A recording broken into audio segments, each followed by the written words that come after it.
But nothing happened as far as implementation ಬಂದಾಗ ಅಂತ. So implement ಆಯಿತು ಅಂದರೆ it is very nice.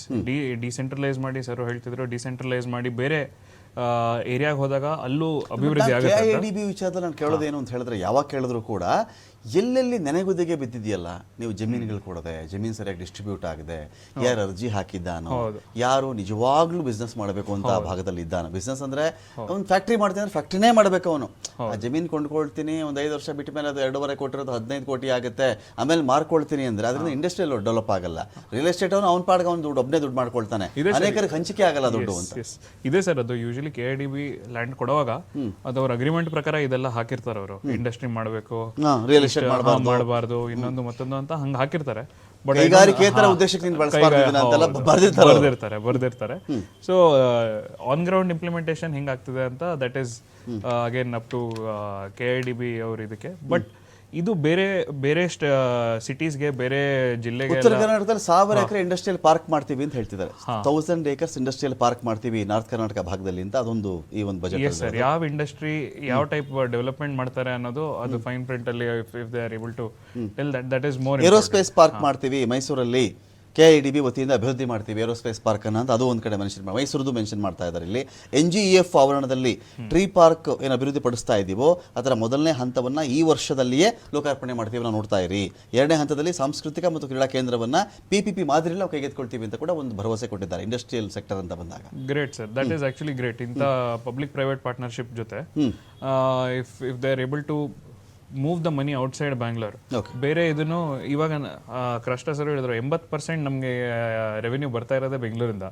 So ಇಲ್ಲಿ ಬೇರೆ ಕಡೆ ಆಪರ್ಚುನಿಟಿ ಕೊಟ್ಟರೆ ಬೇರೆಯವರು ಮೇಲ್ ಬರುವಂತ ಸಾಧ್ಯತೆ ಇದೆ. ಬೆಂಗಳೂರು ಮುಂಬೈ ಕೈಗಾರಿಕಾ ಕಾರಿಡಾರ್, ಇಂಡಸ್ಟ್ರಿಯಲ್ ಕಾರಿಡಾರ್ ಬಗ್ಗೆ ಮಾತಾಡ್ತಾ ಇದ್ದೀನಿ. ಬೆಂಗಳೂರು ಟು ಮುಂಬೈದು 30,000 ಕೋಟಿ ರೂಪಾಯಿಗಳ ಹೂಡಿಕೆಯನ್ನು ಆಕರ್ಷಣೆ ಮಾಡುವುದರೊಂದಿಗೆ 75,000 ಉದ್ಯೋಗಾವಕಾಶ ನಾವು ಕ್ರಿಯೇಟ್ ಮಾಡ್ತೀವಿ ಅಂತ ಗೌರ್ಮೆಂಟ್ ಕಾಲ್ ಮಾಡೋದು ಬೇರೆ.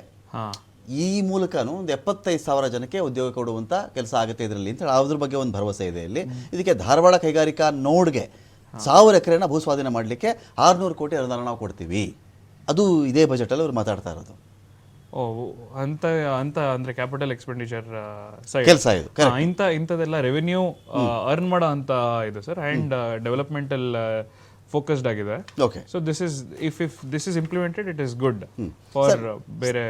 ಫೈನ್ ಸರ್, ಈಗ ನಾನು ನಿಮ್ಮನ್ನು ಕೇಳ್ತೀನಿ ಪ್ರಕಾಶ್ ಸರ್. ಇಲ್ಲಿ ನೋಡಿ, ಇಲ್ಲಿ ನೀರಾವರಿ ವಿಚಾರಕ್ಕೆ DPR ಯಾವ್ಯಾವುದಕ್ಕೆ ಮಹತ್ವದ ಕಾನೂನು ಮೇಕೆದಾಟು ಯೋಜನೆಗೆ ಸಂಬಂಧಪಟ್ಟಂತೆ ಈ ಒಂದು ವಿಚಾರದ DPR ಶೀಘ್ರವೇ ರೆಡಿ ಮಾಡ್ತೀವಿ ನಾವು. ಮೇಕೆದಾಟಿಗೆ ಡಿಟೇಲ್ಡ್ ಪ್ರಾಜೆಕ್ಟ್ ರಿಪೋರ್ಟ್, ವಿಸ್ತೃತ ಯೋಜನಾ ವರದಿ ಅದನ್ನು ರೆಡಿ ಮಾಡಿಬಿಡ್ತೀವಿ ನಾವು ಅಂಥೇಳಿ ಕೇಂದ್ರ ಸರ್ಕಾರಕ್ಕೆ ಅರಣ್ಯ ಪ್ರದೇಶದ ಬಳಕೆಗೆ ಅನುಮತಿ ಕೊಟ್ಟುಬಿಡಿ ನಮಗೆ ಅಂಥೇಳಿ ಮನವಿ ಕೊಡ್ತೀವಿ ಅಂಥೇಳಿ. ಎತ್ತಿನ ಹೊಳೆ ಸಮಗ್ರ ನೀರಿನ ಯೋಜನೆಗೆ ಸಂಬಂಧಪಟ್ಟಂತೆ ಯಶಸ್ವಿಯಾಗಿ ಪೂರ್ಣಗೊಳಿಸಿ ಲೋಕಾರ್ಪಣೆ ಮಾಡಲಾಗಿದೆ. ಮೊದಲನೇ ಹಂತದ ಏತ ನೀರಾವರಿ ಕಾಮಗಾರಿ ನಾವು ಕಂಪ್ಲೀಟ್ ಮಾಡಿಬಿಟ್ಟಿದ್ದೀವಿ.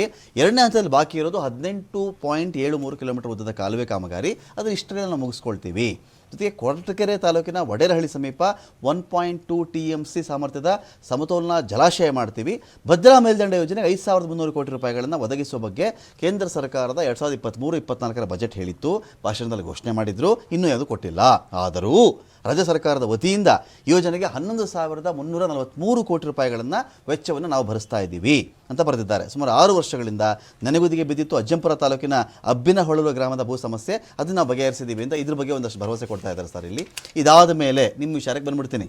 ಉತ್ತರ ಕರ್ನಾಟಕದ ಮಹತ್ವಾಕಾಂಕ್ಷಿ ಯೋಜನೆಯಾದ UKP stage 3 upper Krishna project stage 3 Almatti ಅಣೆಕಟ್ಟನ್ನು 519.6 ಮೀಟರಿಂದ 524.256 ಮೀಟರ್ಗೆ ಎತ್ತರಿಸುವ ಕಾಮಗಾರಿಯಿಂದ ಮುಳುಗಡೆಯಾಗುವ ಜಮೀನುಗಳು ಹಾಗೂ ನೀರಾವರಿ ಕಾಲುವೆ ಜಾಲಕ್ಕೆ ಅಗತ್ಯವಿರುವ ಭೂಸ್ವಾಧೀನ ಪ್ರಕ್ರಿಯೆಯಲ್ಲಿ ರೈತರು ಮತ್ತು ಸಂತ್ರಸ್ತರ ದೀರ್ಘಕಾಲದ ಬೇಡಿಕೆ, ಅದಕ್ಕೆ ನಮ್ಮ ಸರ್ಕಾರ ಸ್ಪಂದನೆ ಮಾಡಿ ಪರಿಷ್ಕೃತ ಒಪ್ಪಂದ ದರಗಳನ್ನು, ಈಗ ಜಮೀನಿಗೆ ವಶಪಡಿಸ್ಕೊಂಡು ಕಾಲಕ್ಕೆ ಕಡಿಮೆ ಇತ್ತು, ಈಗ ಜಾಸ್ತಿ ಆಗಿಬಿಟ್ಟಿದೆ ಅಂತೆಲ್ಲ ಬರುತ್ತಲ್ಲ ಸರ್, ನಾವು ಇದಕ್ಕೆ ಪರಿಷ್ಕರಣೆ ಮಾಡ್ತೀವಿ ಆ ಜಮೀನು ದರವನ್ನು. ಅದನ್ನು ಎಲ್ಲ ಕೂಡ ಪರಿಷ್ಕರಣೆ ಮಾಡ್ಕೊಂಡು ನಾವು ಆ ದರದ ಪ್ರಕಾರ ನಾವು ಕೊಡ್ತೀವಿ. ಮುಳುಗಡೆಗೊಳ್ಳುವ ಖುಷ್ಕಿ ಜಮೀನಿಗೆ ಪ್ರತಿ ಎಕರೆಗೆ 30 ಲಕ್ಷ ಹಾಗೂ ತರಿ ಜಮೀನಿಗೆ ಪ್ರತಿ ಎಕರೆಗೆ 40 ಲಕ್ಷ ರೂಪಾಯಿ ಫಿಕ್ಸ್ ಮಾಡಿದ್ದೀವಿ ನಾವು. ಓಕೆನಾ ಸರ್? ಇದು ಖುಷ್ಕಿ ಜಮೀನಿಗೆ 30 ಲಕ್ಷ, ತರಿ ಜಮೀನಿಗೆ 40 ಲಕ್ಷ ಅಪ್ಪರ್ ಕೃಷ್ಣಾ ಪ್ರಾಜೆಕ್ಟ್ನ ಮುಳುಗಡೆ ಸಂತ್ರಸ್ತರಿಗೆ ಅಂತ. ಇದು ನೀರಿನಲ್ಲಿ ಮುಳುಗಡೆಯಾಗುವಂಥ ಜಮೀನುಗಳಿಗೆ ಓಕೆ ಒಂದು ಒಳ್ಳೆ ನಿರ್ಧಾರ. ಓಕೆ, ಎಷ್ಟು ಎಕ್ಸ್ಪೆಕ್ಟ್ ಮಾಡಿದ್ರಿ ನೀವು? 30 ಲಕ್ಷ 40 ಲಕ್ಷಕ್ಕಿಂತ ಎಷ್ಟು ಎಕ್ಸ್ಪೆಕ್ಟೇಷನ್ ಹೆಚ್ಚಿಗೆ ಮಾಡಿದ್ದೀವಿ ನಾವು. ಓಕೆ, ಒಂದು ಏನಂದ್ರೆ ಇದರಲ್ಲಿ ಯಾಕೆ ಒಪ್ಕೊಂಡಿದ್ದಾರೆ ಅಂದ್ರೆ ಮೊದಲೇ ಕಾರಣ ಏನಂದ್ರೆ ಹಿನ್ನೀರಿನಲ್ಲಿ ಮುಳುಗಡೆ ಆಗೋ ಜನ ಈ ಸದ್ಯಕ್ಕೆ ಮುಳುಗಲ್ಲ, ಕಬ್ಜಾದಲ್ಲಿ ಇರಲ್ಲ, ಹೋಗಲ್ಲ ಅದು. ಓಕೆ, ಇವರು ಒಂದು ಇದನ್ನ ನೋಡಿದ್ರೆ ಇವತ್ತು ಇದು ಏನಾಗಬೇಕು, ಫಸ್ಟ್ ಹಿನ್ನೀರಿನಲ್ಲಿ ಮುಳುಗಡೆ ಜಮೀನು ಸ್ವಾಧೀನ ಆಗಬೇಕು. ಇದಕ್ಕೆ 4 ವರ್ಷ ಟೈಮ್ ತಗೊಂಡಿದ್ದಾರೆ, ಅದಕ್ಕೂ ಈಗ ಇಟ್ಟಿಲ್ಲ, ಅದು ಮುಂದೆ ಎಷ್ಟು ವರ್ಷ ಹೋಗುತ್ತೋ ಗೊತ್ತಿಲ್ಲ. ಪ್ಲಸ್ ಇದರಲ್ಲಿ 20 ಗ್ರಾಮ ಮುಳುಗಡೆ ಆಗ್ತವೆ, ಏನು ಅವು ಇನ್ನ ಸ್ವಾಧೀನ ಆಗಿಲ್ಲ. ಓಕೆ, ಮತ್ತೆ ಪುನರ್ವಸತಿ ಕೇಂದ್ರಗಳಾಗಬೇಕು. ಇದೆಲ್ಲ ಆಗ್ಬೇಕಾದ್ರೆ ಒಂದು 15 ವರ್ಷ ಟೈಮ್ ಬೇಕಾಗತ್ತೆ. 15 ವರ್ಷ ಟೈಮ್ ಬೇಕಾಗೋದ್ರಿಂದ 15 ವರ್ಷ ನಮಗೆ ಭೂಮಿ ಉಣ್ಲಿಕ್ಕೆ ಬರ್ತೈತೆ.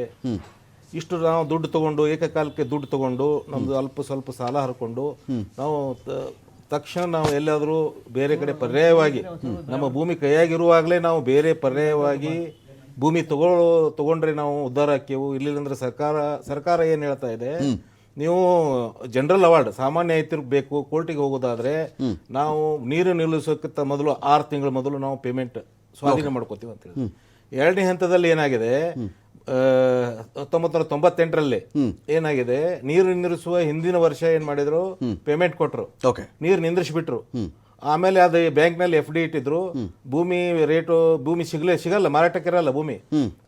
ಮುಂದೆ ಎಲ್ಲ ಬದುಕು ಕಳ್ಕೊಂಡ್ಮೇಲೆ ಅವ್ರು ಏನ್ ಮಾಡ್ಬೇಕಾಯ್ತು, ಅನಿವಾರ್ಯವಾಗಿ ಈ FD ಹಣ ಮುರಿಸ್ಕೋತ ಊಟ ಮಾಡಿದ್ರು. ಆ ಪರಿಸ್ಥಿತಿ 3ನೇ ಹಂತದಲ್ಲೂ ಆಗಬಾರ್ದು ಅನ್ನೋ ದೃಷ್ಟಿಯಿಂದ ಈ ಒಂದು ಯಾವುದೇ ಪರಿಹಾರ ಇರಲೇ ಇದೆ.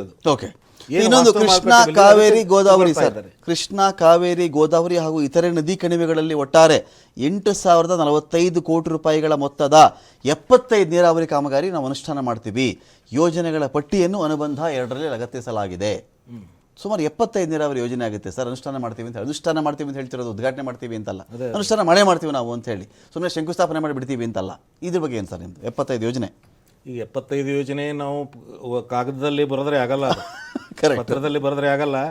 ಈಗ ಸಿದ್ದರಾಮಯ್ಯನವರಿದ್ದಾಗ ಶಾಸಕರಾಗಿದ್ದ ಕೆರೂರು ಏತ ನೀರಾವರಿ ಯೋಜನೆ ಅಂತ ಮಾಡಿದ್ರು, ಅದು ಇನ್ನೂ ಆಗಿಲ್ಲ. ಅದು ಇಲ್ಲಿ ಅವರ ಬದಾಮಿಯಲ್ಲಿದು.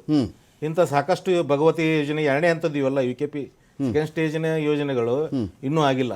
ತುಂಗಭದ್ರಾ